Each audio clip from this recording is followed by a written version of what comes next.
Praise the lord. బాగున్నారా? దేవుని యొక్క వాక్యాన్ని చదివి ఉన్నారా? ఉదయకాలం అనుదిన ఆహారంగా కీర్తనలు 90:14 చదివి దేవుని యొక్క వాక్యాన్ని మనం ధ్యానిస్తాం. ఉదయమున నీ కృపతో మమ్మల్ని తృప్తిపరచుము, అప్పుడు మేము మా దినములన్నీ ఉత్సహించి సంతోషించదము. ఈ వాక్యం చేత యేసయ్య మనందరితో మాట్లాడుతున్నాడు. దేవుని కృప లేకపోతే ఈ లోకంలో మనకు ఆయాసకరమే, దుఃఖమే కదా.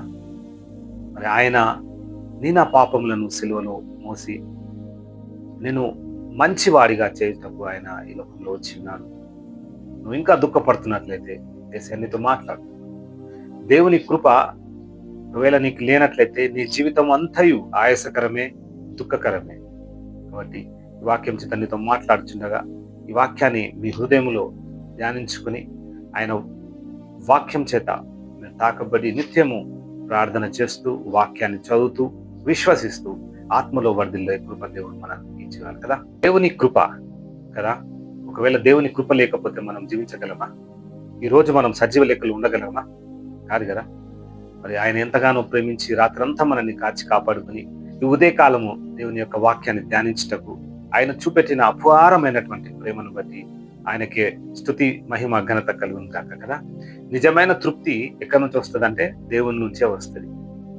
దేవుని కృప మాత్రమే మన ఆత్మకు సంతృప్తినిస్తుంది కదా. మనకు ఇతరులు ఎన్నో హెల్ప్ చేస్తుంటారు, కానీ మన ఆత్మకు అది సంతృప్తినివ్వదు. మన వారే మనకు హెల్ప్ చేస్తున్నా కూడా అది ఆత్మకు సంతృప్తినివ్వదు. దేవుని యొక్క కృప మనకు తోడు ఉంటే మన ఆత్మకు అది సంతృప్తినిస్తుంది కదా. నిజమైన తృప్తి మనము ఆ విధంగా దేవుని కృప వల్ల మనం పొందగలుగుతూ ఉంటాం. ఈ ఉదయకాలం కూడా నువ్వు ఇంకా సజీవ లెక్కలో నిలుపుకుని ఉన్నటువంటి దేవుడు నేను ఇంకా సంతృప్తి పరచాలని దేవుడు ఈ లోకంలో నేను సజీవ లెక్కలో నిలిపి ఉన్నాడు. ప్రతిరోజు దేవుని కృప కొరకు మనము ప్రార్థన చేసేవారమై ఉండాలి. సంతోషభరితమైనటువంటి జీవితాన్ని మనము కొనసాగించాలి.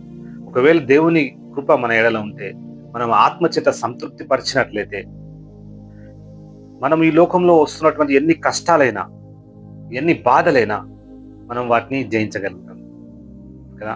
అందుకని దేవుడు అన్నాడు, ఉదయమున నీ కృప మాత్రమే మమ్మల్ని సంతృప్తినిస్తుందంట.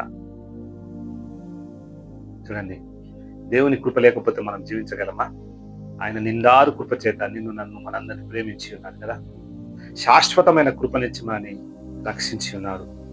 ఆ సిలువ మ్రాను మీద శ్రమ నొంది నా పాపముల కొరకు ఆయన కల్వరి సిలువలో తలపైన ముళ్ళ కిరీటం కొట్టబడి చేతులకు కాళ్లకు శీలలు దించబడి శ్రమ నొందినటువంటి ఆయన అపారమైన కృప ఈ ఉదయకాలము నీకు నాకు మనందరికి తోడై ఉండాలి కదా. ఒకవేళ నువ్వు అట్టి కృప కలిగి నువ్వు లేకపోతే యేసయ్య నీతోనే మాట్లాడు. ఉదయము నీ కృపతో మమ్మల్ని తృప్తిపరచుము, అప్పుడు మేము మా దినములన్నీ ఉత్సహించి సంతోషించడము కదా. మనమంతా ఏ విధంగా సంతోషిస్తాము? ఉత్సహించి సంతోషిస్తాం.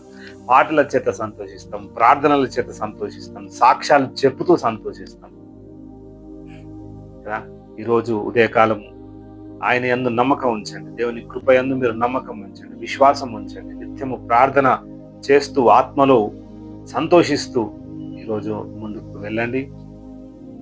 ఏ విధమైనటువంటి కష్టం వచ్చినను సంతోషంగా ఎదుర్కొనే కృప దేవుడు మనందరికీ ఇచ్చును గాక. ఆమేన్.